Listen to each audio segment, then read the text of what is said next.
Fala pessoal, começando o módulo 3 agora, né? Um dos fundamentais que a gente precisa, na verdade, saber, né? Igual conhecer um idioma novo, né? A gente precisa gastar um tempinho decorando as palavras até juntar tudo aquilo em uma frase e fazer sentido. Aqui não é diferente, né? Com o módulo 3, jargões e termos técnicos, a gente de fato vai aprender algumas palavras novas para alguns, outras nem tanto assim, mas são importantes a gente ter esses conceitos solidificados justamente para facilitar na aplicação da estratégia e lá na frente na nossa aula prática, de fato a gente já vai falar diretamente alguns desses conceitos, né? Vamos começar aqui pelo conceito de código mesmo da opção, né? E assim como um ticker ou código da ação, né? Que todo mundo deve saber, talvez, que a Petrobras tem o ticker e o código de negociação que é PETR4, nas opções funciona de forma semelhante, né? Então, a partir do momento que a gente estiver falando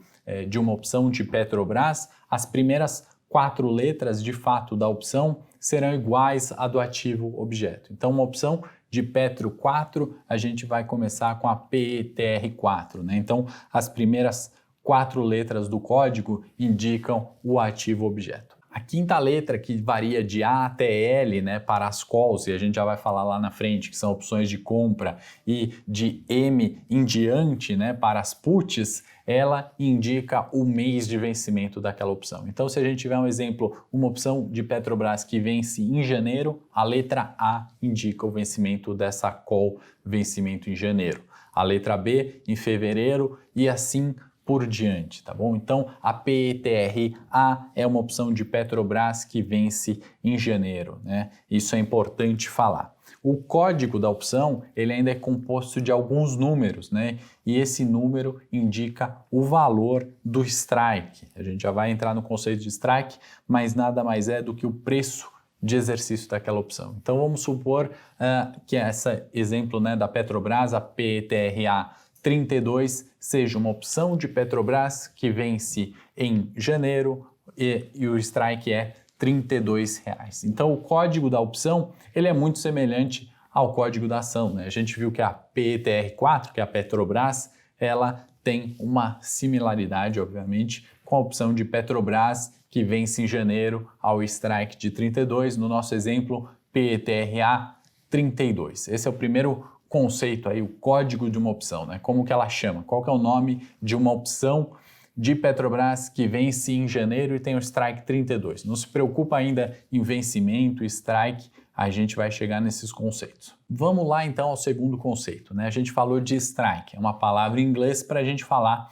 de preço de exercício. O que é o preço de exercício? É o valor daquele contrato, né? É o valor que a gente quer exercer aquela ação se ela chegar neste valor. Então, no nosso exemplo, né, de PETR a 32, na verdade, os R$32, e aí nem sempre é o número 32, né? Esse 32 pode indicar um strike de R$60, não vamos se atentar nisso, óbvio que a bolsa ela tenta colocar ali números parecidos ou muito próximos do vencimento, mas nem sempre ele funciona dessa maneira, né? Então, strike nada mais é do que o preço caso aquela opção de exercício. Então, simples assim, a hora que a gente fechou aquele contrato de derivativo, vai lembrar do módulo 1, né, do exercício a R$32, o strike é justamente esse preço de exercício da opção. Agora, outros dois conceitos que andam junto, né, a call e a put. É um termo em inglês justamente para falar de uma opção de compra, ela é uma call. Uma opção de venda, como a gente já falou, ela é uma put. E o que uma call te dá? Ela te dá o direito de exercer um ativo num determinado vencimento a um preço definido, simples assim. E quem comprar uma put dá o direito de vender aquele ativo a um determinado preço de exercício num contrato, numa data de vencimento acordada. Simples assim. Call, opção de compra. Put, opção de venda. A gente já falou de preço do ativo objeto, né, e ativo objeto, mas apenas para reforçar, o ativo objeto justamente é aquele ativo do qual a opção deriva, né? Então, no nosso exemplo de Petrobras A32, o ativo objeto é Petrobras. Se fosse um exemplo de uma opção de Vale, o ativo objeto é Vale. Se fosse uma opção de Bradesco, o ativo objeto é Bradesco. É importante ressaltar, né, que quanto maior o preço do ativo objeto, né, maior será o preço dessa opção. Então, preço do ativo objeto e ativo objeto são conceitos aí relativamente tranquilos, a gente já abordou ao longo do curso, né? Existe uma terminologia, né, que a gente vai usar muito, né, as opções viraram pó, né, ou pó da opção. É de fato quando aquela opção perdeu algum valor, né? Então vamos imaginar que a gente comprou uma call de Petrobras, né, a R$1, né? Se aquele ativo objeto desvalorizar ao longo desse prazo de vencimento desse contrato, né? Então a gente comprou essa opção de Petrobras a R$1, a Petrobras estava a R$30 naquela época e ao longo desse contrato a Petrobras caiu para R$20, né? Na data de vencimento daquele contrato. Essa opção que antes custava R$1, provavelmente não, né? Exatamente na data de vencimento ela não vai ter mais valor nenhum, ela vai valer zero. Então a gente fala que as opções viraram pó, é uma terminologia que a gente vai usar bastante, né? Vale lembrar que a gente tem dois tipos de opções também, né? Então aqui vão outros dois significados, opções americanas e as opções europeias, né? As opções americanas, elas diferem das europeias simplesmente na opcionalidade, né, do detentor daquelas opções americanas, ou seja, quem comprou uma call americana, ele pode exercer aquele direito ao longo de todo o contrato, né? Ou seja, se eu quiser, naquele nosso exemplo da Petrobras a R$40 no final do ano, né? Se ao longo do vencimento do contrato Petrobras tiver R$40, eu, detentor dessa call, vou poder executar esse meu direito antes do vencimento do contrato. No caso das opções europeias, não, né? Se eu sou detentor de uma opção europeia, eu só vou poder exercer o direito de ter Petrobras, aquele valor estipulado, na data de vencimento. Pode parecer complexo, na prática e no nosso dia a dia, ao longo das operações que vamos realizar em conjuntos, a gente aborda esse conceito. Eu só quis detalhar aqui para aqueles que estão mais avançados, já conhecem, né, já ouviram falar, ainda tem dúvida desses tipos de operações, né, com opções. E aqui vão outros dois conceitos também, andam lado a lado, né, são duplas aqui de conceitos, né, tem o titular e o lançador de uma opção, né? O lançador é aquele que faz a venda de opção. Quem vende uma opção está lançando, logo ele tem a obrigação, né? Ele lançou uma opção, não sei se vocês vão lembrar, mas no nosso exemplo, vocês aí, eu tinha colocado vocês como vendedores da opção, então seriam os lançadores da opção. Termo técnico apenas para definir as partes daquele contrato. Já o titular da ação é aquele que faz a compra, né? Aquele que tem o direito. Então ele é titular de um direito. Agora tem três conceitos muito importantes, né, que vão ajudar a gente na aula de precificação das ações, né, que são os conceitos de dentro do dinheiro, fora do dinheiro e no dinheiro, né? Em inglês, começando pelo primeiro, dentro do dinheiro, que é chamado in the money, né, é quando o preço de uma cotação da ação está o mais próximo possível de ser exercido, né? Então vamos supor, num exemplo aqui, o nosso ativo ABCD está com preço de R$28, né? Aí vamos imaginar a opção desse ativo, né? O ABCD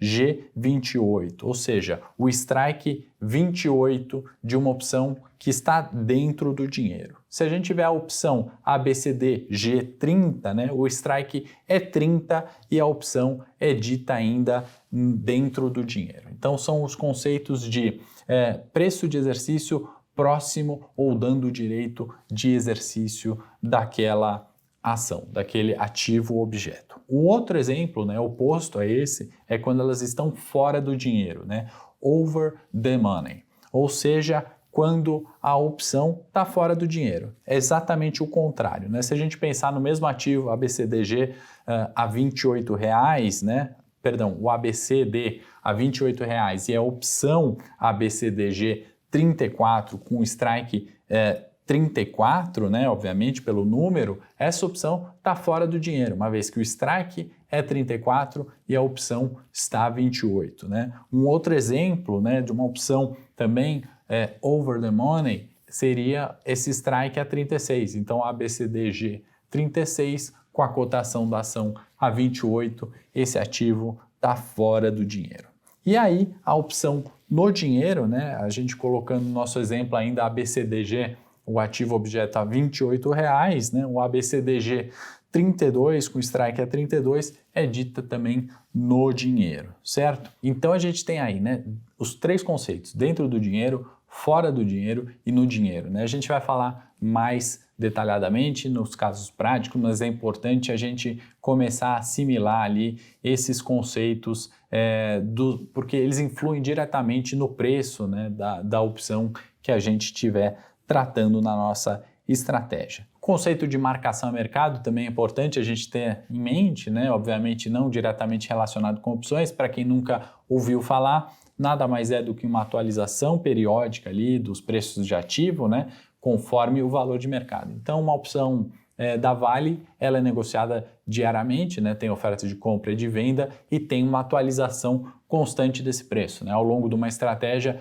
você vai comprar uma opção a 20 centavos, ela vai variar dia a dia, minuto a minuto ali os preços. Esse é o conceito de marcação a mercado. Aí temos o conceito de taxa de juros, obviamente todo mundo sabe o que é uma taxa de juros, obviamente a Selic é uma das que a gente é mais comum, mas é importante a gente ter em mente que ela tem uma relação direta com os preços da opção, né? Então a gente tem que ficar muito atento às mudanças da taxa de juros e como influem diretamente no ativo objeto e consequentemente no preço da opção. A gente vai falar no módulo de preço de opções aí a influência da taxa de juros no preço de uma opção, né? Tem um outro conceito que a gente vai ver no detalhe ali, é o conceito de tempo, né? As opções, elas vão perdendo valor ao longo do tempo, né? Uma vez que esse contrato está chegando próximo do vencimento, né? As expectativas ali estão mais claras e aí aquele ativo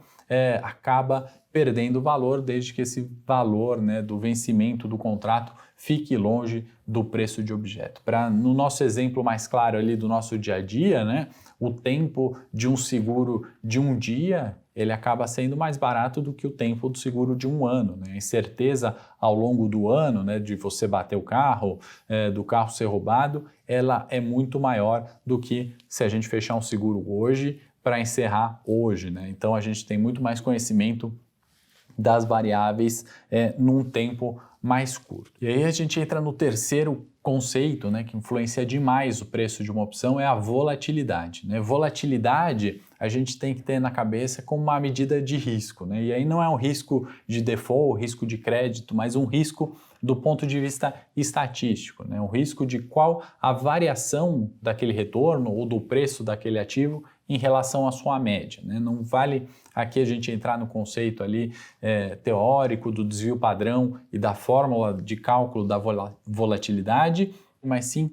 a gente tem em mente que volatilidade é um fator que influencia demais no preço do ativo e esse risco, né, essa variação daquele ativo em relação à sua média tem influência direta no preço. O que eu quero dizer com isso, né? Um ativo que sobe 20% e cai 20%, a volatilidade desse vai ser muito maior do que aquele ativo que sobe 1% e cai 1% ao longo do mesmo período de tempo, né? Então, o que a gente tem que embutir? Mais risco nesse ativo que é mais volátil, oscila 20% para cima e para baixo da sua média, do que aquele que cai e sobe 1% em relação à sua média, né? Com isso, o preço daquela opção, né, de maior volatilidade vai ser mais elevado também. É uma das coisas que a gente tem que ter bastante atenção quando estiver falando de preços de opções. Na aula de estratégias, né, a gente vai falar sobre travas, né? E a trava nada mais é do que montar uma estrutura com uma opção, né? Então, provavelmente a gente vai comprar uma determinada opção e vender uma outra determinada opção. Isso chama-se